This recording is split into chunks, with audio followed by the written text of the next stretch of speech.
Hello everyone, welcome to success classes. I am Gaurav Soin और आप सभी के सामने आज एक इम्पॉर्टेंट वीडियो के साथ मैं हाजिर हूँ। And this video is based on multiple choice questions on statistics. Statistics जो है it is important for those who are preparing for PhD entrance और MPhil entrance exam because statistics is a very crucial and important part of research. It helps us in data presentation, and it is also important for those who are preparing for net JRF और उनके syllabus में अगर statistics है तो उनको भी multiple choice questions ये देखने चाहिए एंड तक। और चैट बॉक्स में आई होप आप लोग आंसर्स दे रहे होंगे। So before moving ahead, I would like you all to subscribe my YouTube channel, Success Classes, and hit the bell icon for latest updates. You can also visit our website, that is researchpst.in, जिसमें मैंने अभी recently 21 government universities की एक list जारी की है जिनमें जो है पीएचडी एडमिशन्स ओपन हैं। तो आप हमारी वेबसाइट पे जा कर के ब्लॉग सेक्शन में जा कर के आप जो है देख सकते हैं उन 21 गवर्नमेंट यूनिवर्सिटीज़ की लिस्ट, और साथ ही साथ उनकी लिंक भी मैंने दी हुई है जिससे आप अगर अप्लाई करना चाहते हो तो you can apply also. You can also follow us on Facebook, the link is given in description box. And Telegram पे भी आप हमें फॉलो कर सकते हैं जहाँ पे आप हमारी प्रीमियर अटेंड कर सकते हैं जो भी हम जो है आपको आपके लिए लेके आते हैं। So the link of website, Facebook page as well as Telegram is given in the description box. First question आपके सामने है स्टैटिस्टिक्स का, that is the normal curve in a distribution is symmetrical bell shaped continuously curved, asymmetrical bell shaped continuously curved, symmetrical bell shaped curve which does not touch the x axis, bell shaped curve। Most appropriate answer आपको बताना है इसका। और मैं एक चीज़ बता दूँ, normal distribution के ऊपर मैंने एक बहुत ही अच्छी वीडियो बनाई हुई है, तो नीचे डिस्क्रिप्शन बॉक्स में स्टैटिस्टिक्स की प्लेलिस्ट आपको मिल जाएगी, तो आप उसको भी देख सकते हैं। उसमें chi square, T test, F test which is very much helpful for your research and especially for those who are preparing for NET JRF, because ये कंसेप्चुअल वीडियोज़ आपको काफ़ी हद तक आपके कॉन्सेप्ट्स क्लियर करती हैं। तो आप अगर नॉर्मल डिस्ट्रीब्यूशन के बारे में नहीं जानते हैं या आपको स्टैटिस्टिक्स रिलेटेड बहुत से कॉन्सेप्चुअल टॉपिक्स के बारे में जानना है तो you can follow our playlist which is given in the description box. So the correct answer is 1 and 3। क्यों? बिकॉज सिमेट्रिकल मीन्स, जैसे कि नॉर्मल कर्व अगर मैं बताऊँ तो ये नॉर्मल कर्व कुछ ऐसे होता है, ठीक है। इसमें जो मीन होता है वो होता है 0 और स्टैंडर्ड डेविएशन होता है 1, ठीक है। और इस particular and it just cut the entire curve into 2 equal parts, ठीक है। तो ये होता है आपका नॉर्मल डिस्ट्रीब्यूशन के अंदर। और यहाँ पे कंटिन्यूसली कर्व मतलब ये हुआ कि it never touches the X axis which means it is asymptotic. ये वर्ड्स बहुत इंपॉर्टेंट है, ये आते हैं अक्सर। It is asymptotic which means it does not touch the X axis. और सिमेट्रिकल क्यों बोलते हैं? Because it is bell shaped. ये बेल शेप दिख दे रहा है, ये बेल शेप दिख दे रहा है जैसे मैंने आपको बताया, और it is a continuous curve, तो असिमेट्रिकल रॉन्ग हो जाएगा। एक्स एक्सिस ये बिल्कुल सही है, और bell shaped curve most appropriate हमको फाइंड करना है, और फर्स्ट और थर्ड ही हमको बिल्कुल सही लग रहे हैं, फोर्थ का यहाँ पे जो है बात नहीं हो रही है, इसलिए option number B is the correct answer. Next question, if a standard deviation of a population is 20 and the standard error of the mean is 4, then the sample size is, this is a calculative question। और ऐसे questions अभी भी commerce में आए हैं तो पता होना चाहिए आपको, और रिसर्च में आते ही ज़्यादातर न्यूमेरिकल्स हैं। जो लोग PhD या MPhil की तैयारी कर रहे हैं उनमें न्यूमेरिकल्स बहुत आते हैं, so be prepare for numerical part also. Standard error का फॉर्मूला मैं लिख देता हूँ यहाँ पे। Standard error is equals to standard deviation upon root n, मतलब सैम्पल साइज आपको यहाँ पे फाइंड आउट करनी है।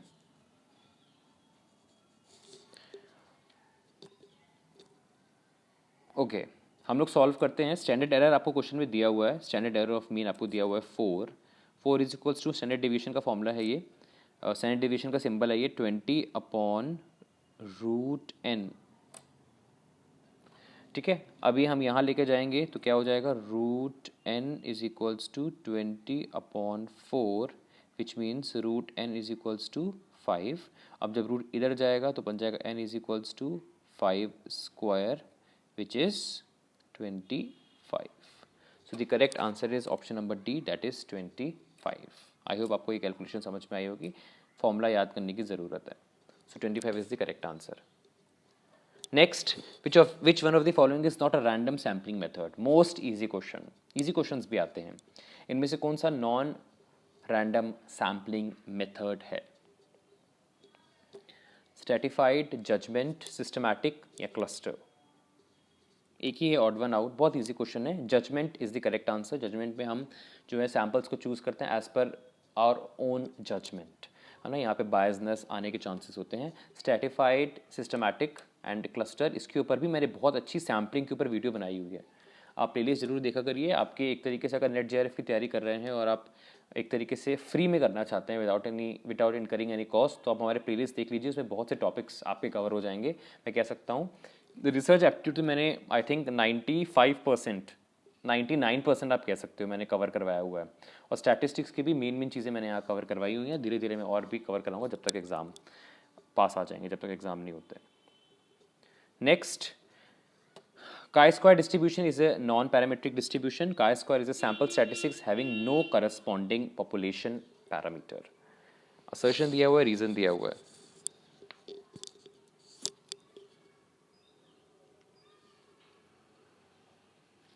यहाँ दो बार आ गया है ये। These are the options. Option number A is the correct answer because chi-square is a non-parametric distribution. And क्यों इसे non-parametric बोलते हैं? Because उसकी population parameter हमें नहीं पता होता है ना, इसीलिए उसे नॉन पैरामीट्रिक बोला जाता है। जिनका पॉपुलेशन हमें पता होता है उसको हम पैरामीट्रिक डिस्ट्रीब्यूशन कहते हैं। So A is the correct answer. In a multiple regression method the explained variance per degree of freedom is 50 and unexplained variance per degree of freedom is 10। Calculate the F ratio. Formula बता देता हूँ, formula बता दूंगा तो answer ही आ जाएगा, वैसे आप कोशिश करो।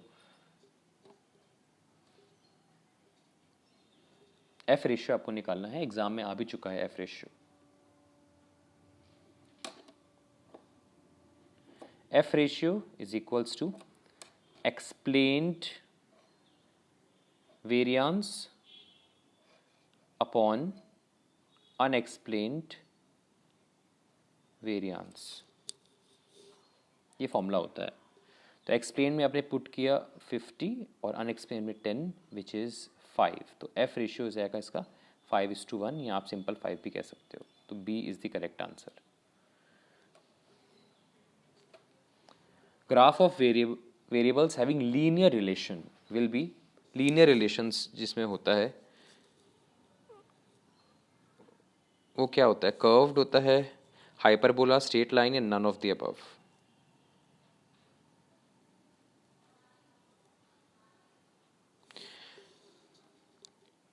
The answer is straight line.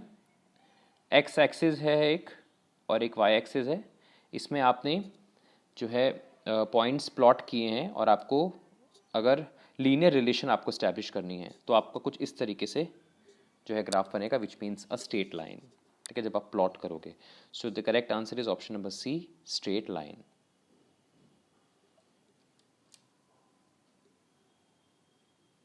Next, questionnaire is a research method, measurement technique, tool for data collection या डाटा एनालिसिस टेक्निक? बहुत इजी, जिसे आप अपनी लैंग्वेज में हम लोग हलवा कहते हैं। क्वेश्चनियर क्या है?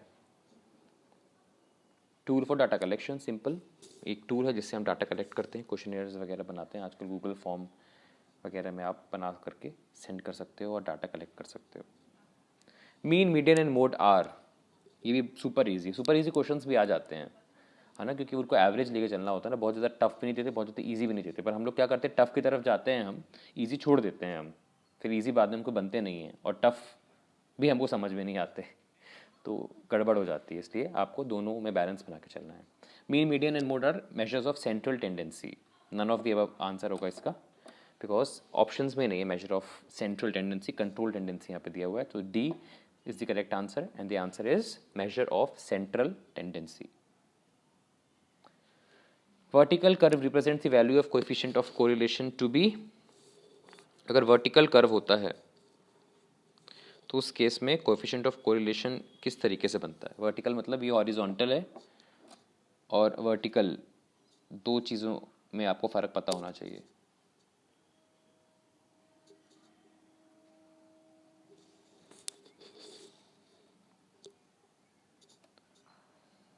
ज़ीरो कोरिलेशन, वर्टिकल कर्व जब आपको बनता है तो आपका ज़ीरो कोरिलेशन होता है। और कोरिलेशन बेसिकली थ्री टाइप्स के होते हैं। पॉजिटिव कोरिलेशन मतलब both are going into a same direction, तो ये पॉजिटिव कोरिलेशन हो गया। और नेगेटिव कोरिलेशन मतलब एक ऑपोजिट जा रहा है, एक नीचे जा रहा है। मैंने कल एक आपको 1-2 दिन पहले रिसर्च एप्टीट्यूड के एमसीक्यूज कराए थे, उसमें भी आया था। नो कोरिलेशन मतलब यू डोंट नो किस तरह का correlation, there is no relationship between them.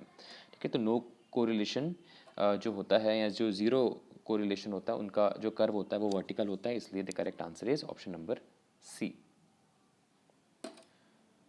हाँ, this is the last question. Minimum value of correlation is, बहुत ईजी है ये, जनरली आजकल असर्शन रीजन में आ जाते हैं। Minimum value of correlation is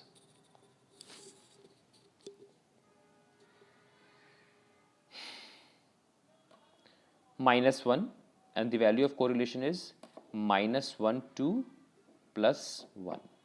ये होता है कोरिलेशन का वैल्यू, इसके अंदर ही कोरिलेशन जो है वो वेरी करता है।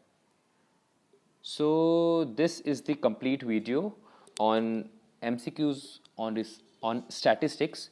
और ऐसे ही मैं अभी एग्ज़ाम जब तक नहीं हो जाते, बहुत से बच्चों के RET के एग्ज़ाम्स हो रहे हैं, होने वाले हैं 19 मार्च को, नेट JRF के होने वाले हैं, तो मैं सब चीज़ देख के जो है वीडियोस बना रहा हूँ। अभी MCQs में ज़्यादा लेके आऊँगा जिससे आप लोग की प्रैक्टिस हो और आपका जो परफॉर्मेंस हो वो इम्प्रूव हो जाए। सो ऐसे वीडियोज़ में लाता रहूँगा। Thank you so much for your continuous motivation and support. मिलते हैं नेक्स्ट वीडियो में। Have a very nice day ahead.